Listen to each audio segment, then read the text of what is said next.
Bene data bakundwa b'umwami Yesu Kristo, mwese abakurikira izi nyigisho tubahaye ikaze mu biganiro bya Saveur Divine. Ibi biganiro mu bitegurirwa n'abavugabutumwa bwiza batandukanye, akaba ari umuhamagaro ugendera ku ijambo ry'Imana byanditse mu gitabo cy'ubutumwa bwiza uko bwanditswe na Matayo ibice 24 umurongo wa 14. Kandi ubutumwa bwiza bw'ubwami buzigishwa mu isi yose ngo bube ubuhamya bwo guhamiriza amahanga yose, nibwo imperuka izahera ko ize. Ibi biganiro mubikurikira ku channel ya YouTube yitwa Saveur Divine. Tubifurije kugubwa neza. Imana Data ari nayo So ibaha umugisha.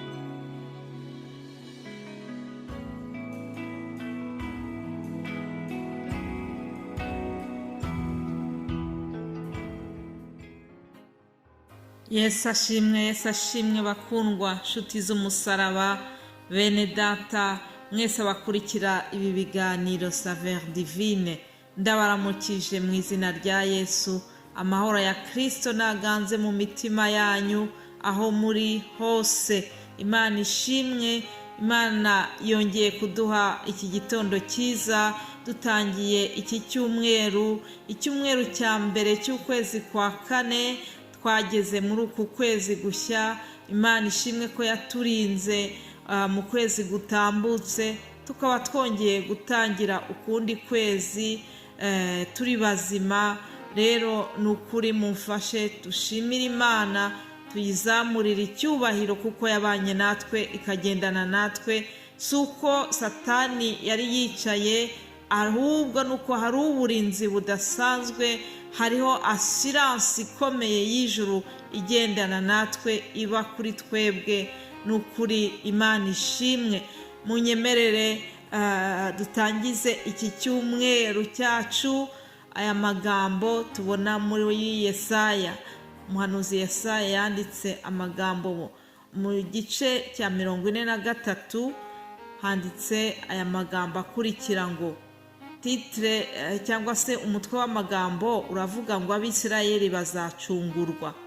Ariko noneho Uwiteka wakuremye wowe Yakobo kandi akakubumba wowe Isirayeli aravuga ati, witinya kuko nagucunguye, naguhamagaye mu izina ryawe, uri uwanjye. Nunyura mu mazi nzaba ndi kumwe nawe, nuca mu migezi ntizagutembana, nunyura mu muriro ntuzashya, kandi ibirimi byawo ntibizagufata, kuko ndi Uwiteka Imana yawe, uwera wa Isirayeli, umukiza wawe.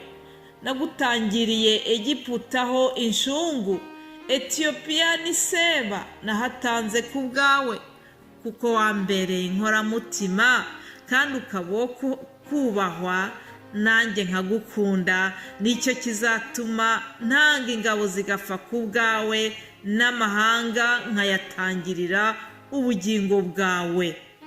Ntutinye, ndi kumwe nawe. Haleluya, haleluya.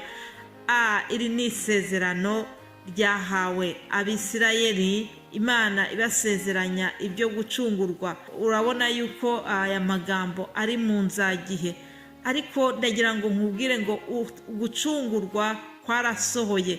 Abisirayeli muri iki gihe ni bariya babwirwaga, ariko ndagira ngo nkubwire ngo natwe mu buryo bw'umwuka, biturutse ku gikorwa Yesu yakoreye ku musaraba, natwe twahindutse Abisirayeli.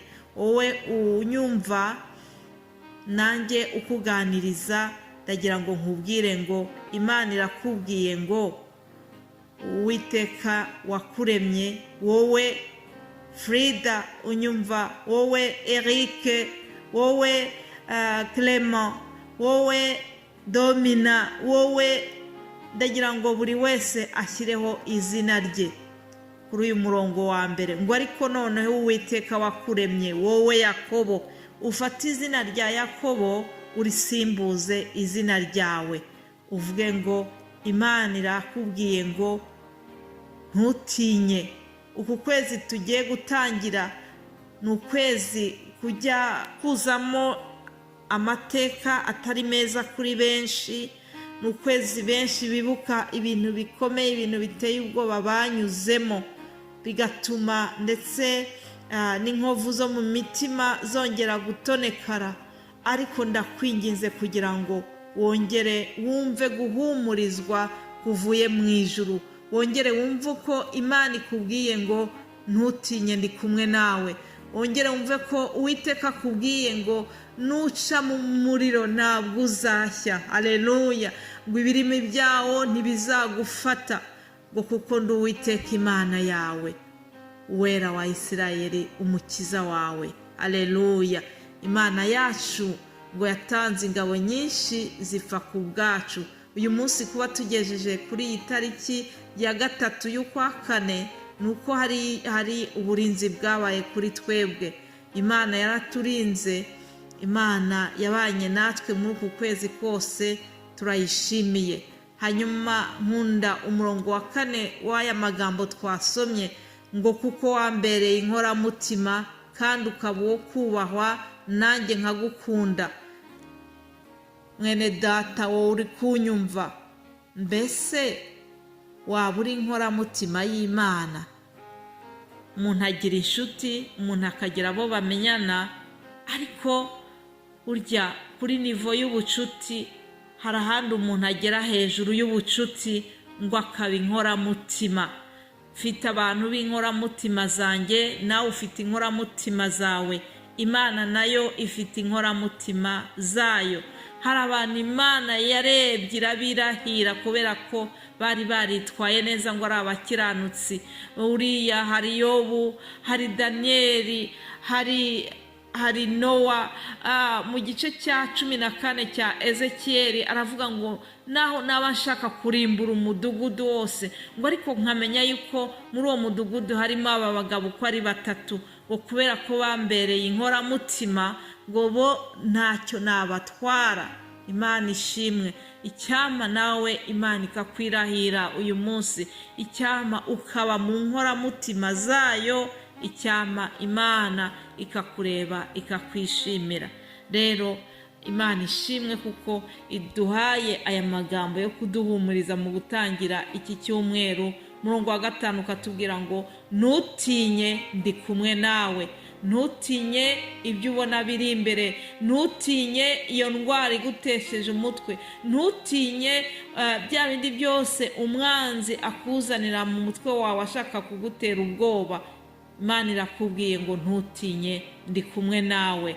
Imana ishimwe kuko yongeye kuduhumuriza.